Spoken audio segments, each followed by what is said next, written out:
Emotions, भावुकता की कोई जगह नहीं होती। हम बात कर रहे हैं कोवैक्सीन की। भारत बायोटेक और Indian council of medical research ने महीनों की मेहनत के बाद इस वैक्सीन को कोरोना के खिलाफ बनाया। नियामक संस्थाओं ने इसे मंजूरी तो दे दी, लेकिन इसके बावजूद भी ये विपक्ष के साथ साथ अलग अलग डॉक्टर्स, विशेषज्ञों के निशाने पर रहा। एम्स के डायरेक्टर डॉक्टर रणदीप गुलेरिया ने इसे कभी बैकअप वैक्सीन कहा, तो सीरम इंस्टीट्यूट ऑफ इंडिया के सीईओ अदर पूनावाला ने इसे पानी वाली वैक्सीन कह दिया। जिसके बाद भारत बायोटेक के सीईओ डॉक्टर कृष्ण इल्ला ने एक भावुक नोट लिखते हुए कहा कि हमारी वैक्सीन को नियामक संस्थाओं के द्वारा मंजूरी मिली है, हमारी वैक्सीन बैकअप वैक्सीन नहीं है, पानी वाली वैक्सीन नहीं है। लेकिन अब सवाल उठने लाजमी है। दरअसल 16 जनवरी को राष्ट्रीय टीकाकरण मिशन के तहत हेल्थ वर्कर्स को वैक्सीन लगनी शुरू हो गई, लेकिन इसके 2 दिन बाद जब 3 लाख लोगों को वैक्सीन लग चुकी थी, उसके बाद कोवैक्सीन यानी कि भारत बायोटेक ने एक फैक्ट शीट निकाली जिसमें कहा गया कि किन किन लोगों को ये वैक्सीन बिल्कुल नहीं लगनी चाहिए, नहीं तो परिणाम घातक हो सकते हैं। लेकिन क्यों?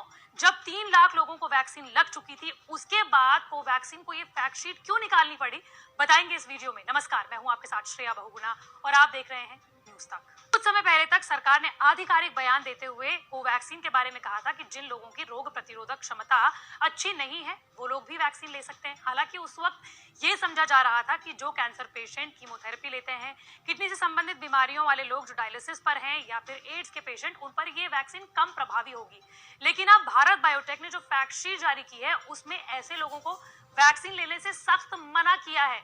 और भी कौन कौन से लोगों को इसमें शामिल किया गया है, आपको वो जान लेना चाहिए। भारत बायोटेक ने ब्लीडिंग डिसऑर्डर वाले लोगों को वैक्सीन लगवाने से बचने की सलाह दी है।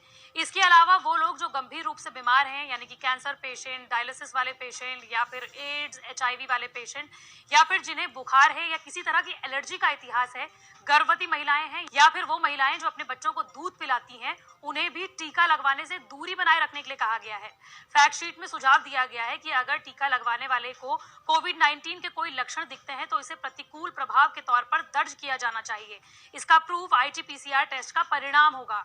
डॉक्टर्स का कहना है कि जिस तरीके से पूरे देश भर में वैक्सीन लगाने के बाद प्रतिकूल यानी कि साइड इफेक्ट सामने आ रहे हैं, उसके बाद भारत बायोटेक और Indian council of medical research ने ये कड़ा कदम उठाते हुए कोवैक्सीन पर फैक्ट शीट जारी की है। लेकिन सवाल अभी भी वहीं का वहीं है कि जब तीसरे चरण के ट्रायल के नतीजे तो किस तरीके से नियामक संस्थाओं ने इसे मंजूरी दे दी, और जब 3 लाख लोगों को वैक्सीन लग चुकी थी, उसके बाद कोवैक्सीन ने इस तरह का फैक्ट शीट जारी क्यों किया। आपको बता दें कि इसमें कुछ गंभीर साइड इफेक्ट जिसके बाद आपको हॉस्पिटल जाने की सलाह दी गई है, वो भी बताया गया है, और इसके साथ साथ जो थोड़े नर्म साइड इफेक्ट हैं उसके बारे में भी बताया गया है। तो इसमें गंभीर कौन से हैं, आपको वो जान लेना चाहिए। भारत बायोटेक ने इसमें साफ कहा है कि कोई भी अगर आपको गंभीर एलर्जिक रिएक्शन हो तो ये ऐसा दुर्लभ होता है, लेकिन अगर आपको एलर्जी है, सांस लेने में तकलीफ हो रही है, चेहरे और गले में सूजन है, दिल की धड़कनें तेज हो रही हैं, पूरे शरीर पर चकत्ते पड़ जाएं या फिर कमजोरी महसूस करें, तो आप सभी लोगों को हॉस्पिटल चले जाना चाहिए।